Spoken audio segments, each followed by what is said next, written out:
नमस्कार साथियों, स्वागत है आप सभी का हमारी वेचरी क्लासेस में। जहां हमारा आज का विषय होना है सामान्य हिंदी।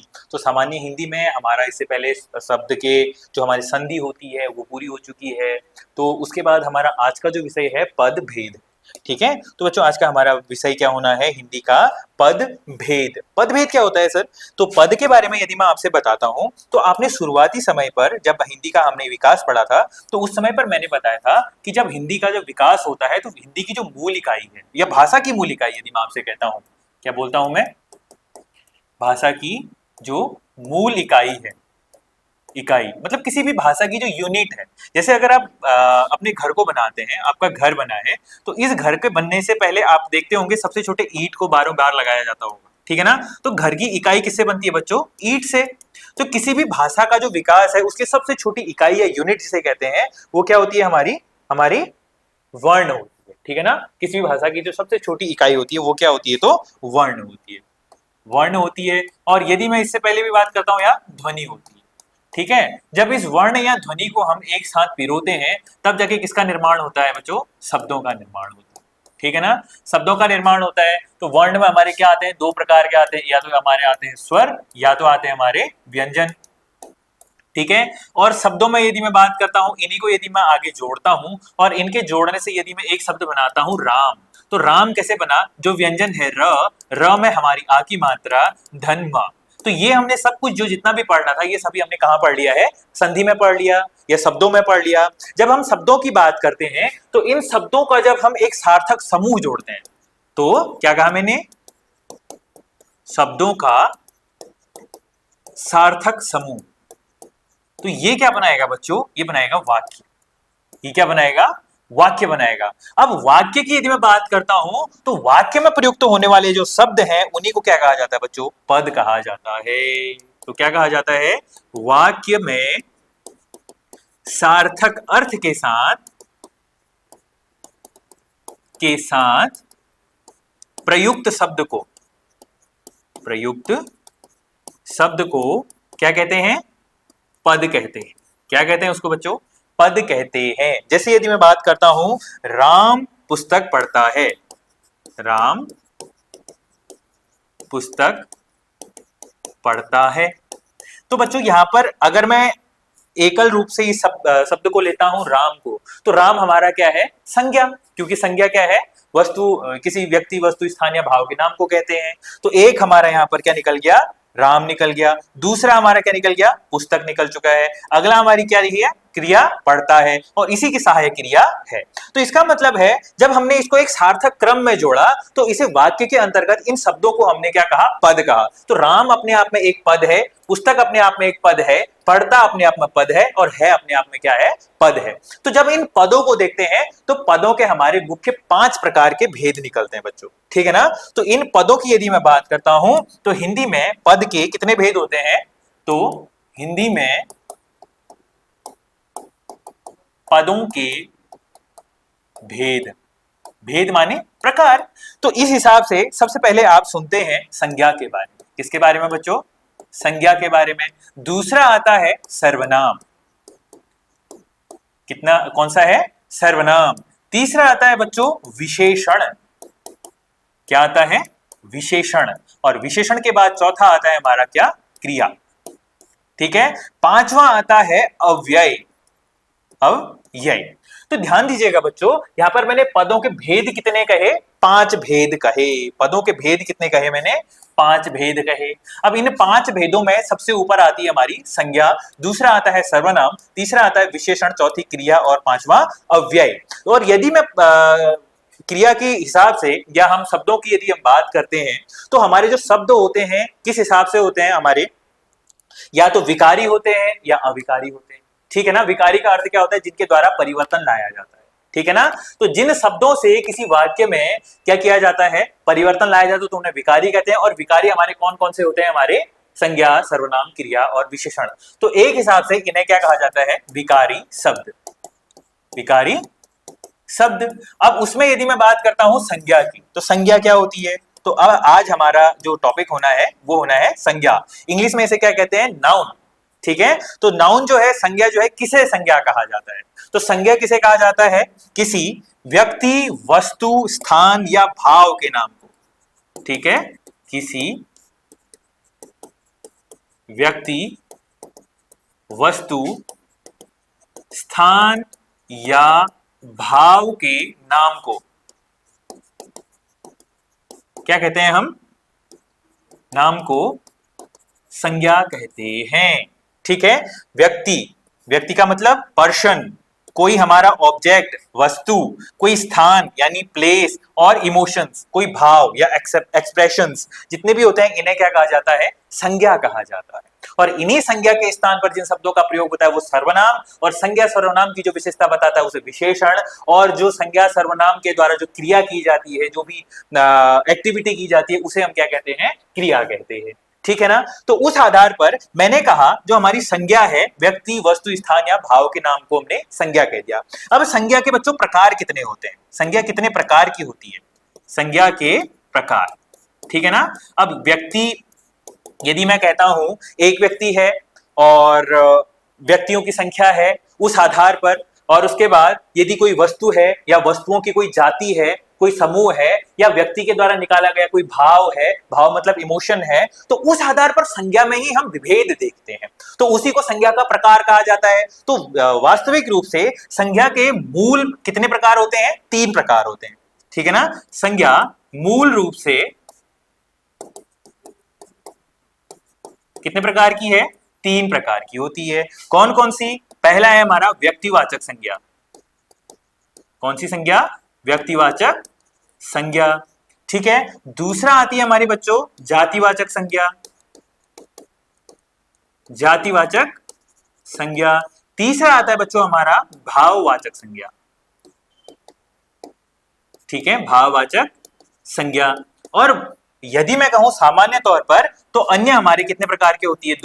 दो अन्य प्रकार के होते हैं। ये 2 अन्य कौन कौन सी है? इसे हम चौथे रूप में ले लेते हैं, तो आता है समूहवाचक संज्ञा।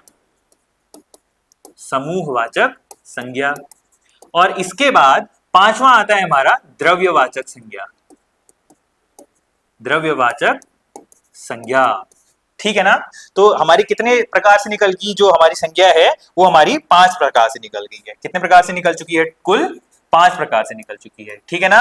पहला हमारा व्यक्तिवाचक, दूसरा हमारा जातिवाचक, तीसरा हमारा भाववाचक, चौथा हमारा समूहवाचक, और 5वां हमारा द्रव्यवाचक संज्ञा हो गई है।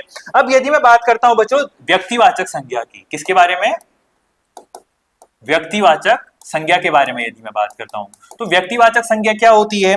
जिस संज्ञा के अंतर्गत आप क्या करेंगे? किसी एक व्यक्ति, किसी एक वस्तु या किसी एक स्थान के बारे में आप बात करेंगे, तो वह क्या कहलाता है? व्यक्तिवाचक संज्ञा, जिसमें केवल आप एकात्मक रूप से बात करेंगे। ठीक है ना? केवल एक व्यक्ति, वस्तु या स्थान के बारे में कहा जाए, बारे में वर्णन किया जाए। तो इसके बच्चों उदाहरण क्या होंगे? इसके उदाहरण क्या होंगे? तो इसके यदि मैं आपसे उदाहरण की बात करता हूं, तो इसका उदाहरण जैसे यदि मैं कहता हूं गंगा नदी, ठीक है, नदी नहीं आएगा, पर यदि मैं गंगा की बात करता हूं, गंगा नदी की बात करता हूं, तो क्या है? वो व्यक्तिवाचक संज्ञा है। यदि मैं नदी की बात करता हूं तो वो जातिवाचक संज्ञा आ जाएगी। ठीक है ना?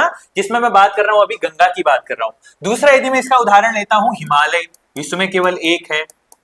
ठीक है ना? हिमालय आ गया। तीसरा यदि मैं बात करता हूं, किसी एक व्यक्ति की बात करता हूं, रमेश हो गया। ठीक है। यदि मैं बात करता हूं स्थान की बात करूं तो आगरा हो गया। यदि मैं अगली बात करता हूं देहरादून, हमारा एक ही है। ठीक है ना? जिसमें आप केवल एक स्थान के बारे में बात करोगे, या आगे को आप आदि लिख लीजिए। ठीक है ना? तो हमारा वो क्या कहलाएगा? व्यक्तिवाचक संज्ञा कहलाएगा। अब उसके बाद बच्चों दूसरा हमारा जो आती है संज्ञा, दूसरी आती है हमारी जातिवाचक संज्ञा। जातिवाचक संज्ञा। सर ये जातिवाचक संज्ञा क्या होती है? जातिवाचक संज्ञा का तात्पर्य होता है जिसमें आप किसी एक जाति विशेष के बारे में बात करेंगे। ठीक है ना? जिस संज्ञा के अंतर्गत आप क्या करेंगे? विशेष जाति वर्ग का वर्णन करेंगे।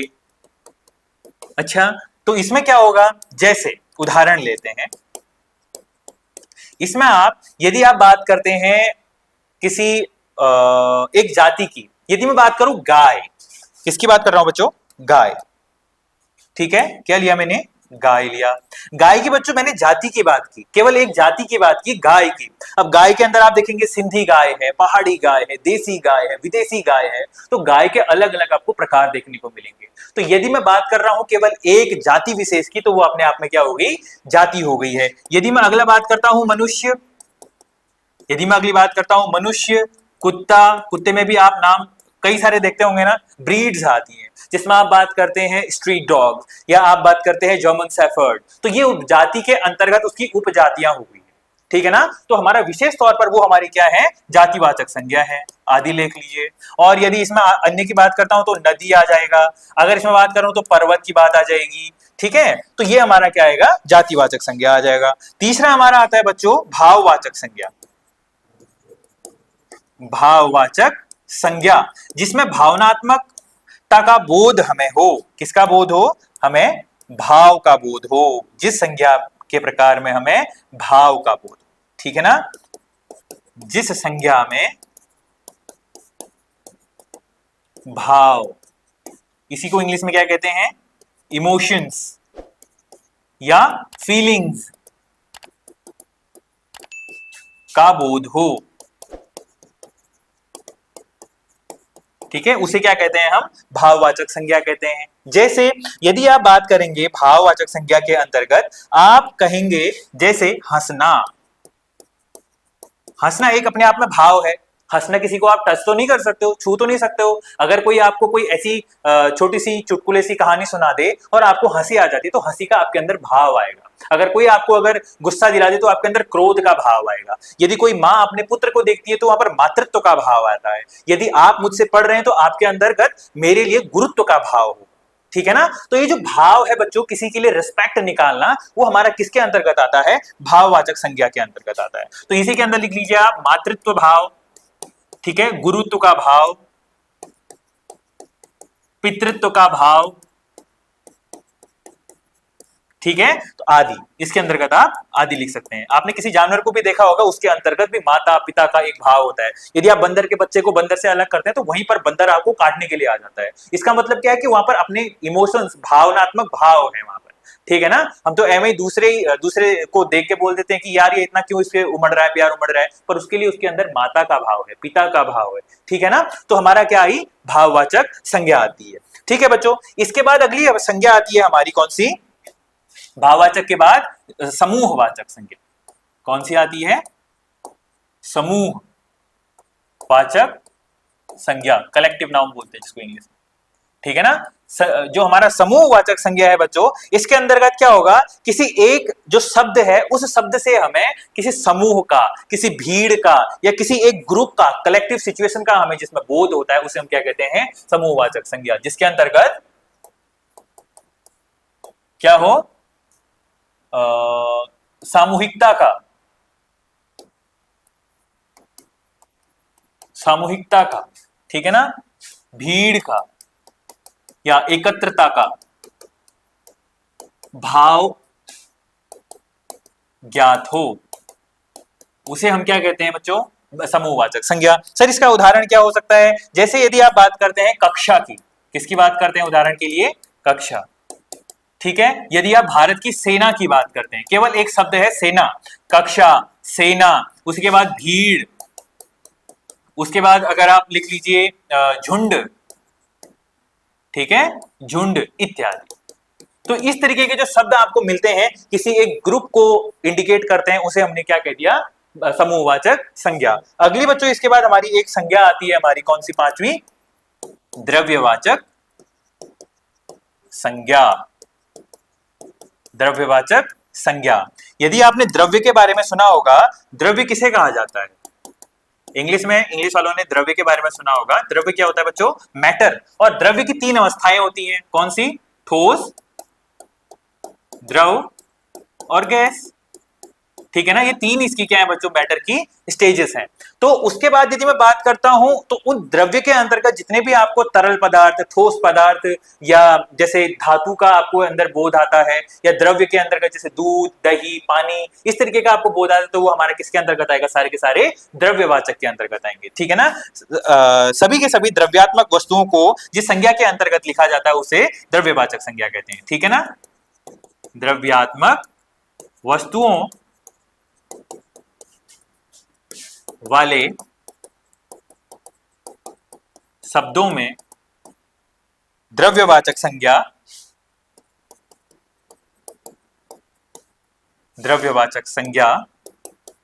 उपस्थित होती है। ठीक है, सामान्य तौर पर आपको परिभाषा में नहीं जाना है, आपको भाव समझना है कि इस प्रश्न को मैं कैसे ठीक करूंगा। ठीक है ना, यदि आप प्रश्न को सही करने में सक्षम हैं तभी आपकी पढ़ाई सफल है, अन्यथा यहाँ पर आप बड़ी बड़ी परिभाषाएं लिखेंगे और उन्हें रटने में आप लग जाएंगे। नहीं, रटना नहीं है बच्चों, वहां पर भाव समझना है कि समूहवाचक का भाव क्या है, द्रव्यवाचक का भाव क्या है। ठीक है ना, परिभाषा को आप केंद्रित होकर मत देखिएगा, आपको समझना है। उदाहरण आपसे पूछा जाएगा कक्षा शब्द के अंतर्गत कौन सी संज्ञा है, सेना में निम्न में से कौन सा पदभेद है, भीड़ में कौन सा है, झुंड में कौन सा है, तो आपको उसे देखना है। ठीक है ना बच्चों, यदि मैं बात करता हूं हमारे किसकी, समूहवाचक में, अब इसका उदाहरण क्या होगा फिर, जैसे आप किसी भी द्रव्य को देखेंगे, जैसे सोना, चांदी, लोहा, या फिर उसके बाद आप ले सकते हैं पानी, या आप कह सकते हैं आप क्या कहेंगे, और सोना, चांदी, लोहा, पानी, और क्या आएगा, तेल आ सकता है, इत्यादि। ठीक है ना, आपको जितने भी द्रव्यवाचक, जितने भी आपको शब्द मिलेंगे वो सारे के सारे बच्चों द्रव्यवाचक के अंतर्गत आएंगे। ठीक है ना, तो अब इन वस्तुओं में आपसे मैं अगली बार अब इसके बाद प्रश्न पूछने वाला हूं, तो एक बार दोबारा से देख लीजिए कि व्यक्तिवाचक संज्ञा में जिसमें आप केवल एक ही व्यक्ति वस्तु के बारे में बोध कराएंगे वो व्यक्तिवाचक संज्ञा है, और दूसरा जिस संज्ञा में आप किसी व्यक्ति विशेष के जाति वर्ग के बारे में आप वर्णन करते हैं वो हमारा जातिवाचक संज्ञा कहलाती है, और जिस हमारी संज्ञा के अंतर्गत आप भाव, इमोशंस, फीलिंग्स, इसके बारे में आप भाव देखते हैं वो हमारा क्या कहलाता है, हमारा भाववाचक संज्ञा कहलाता है।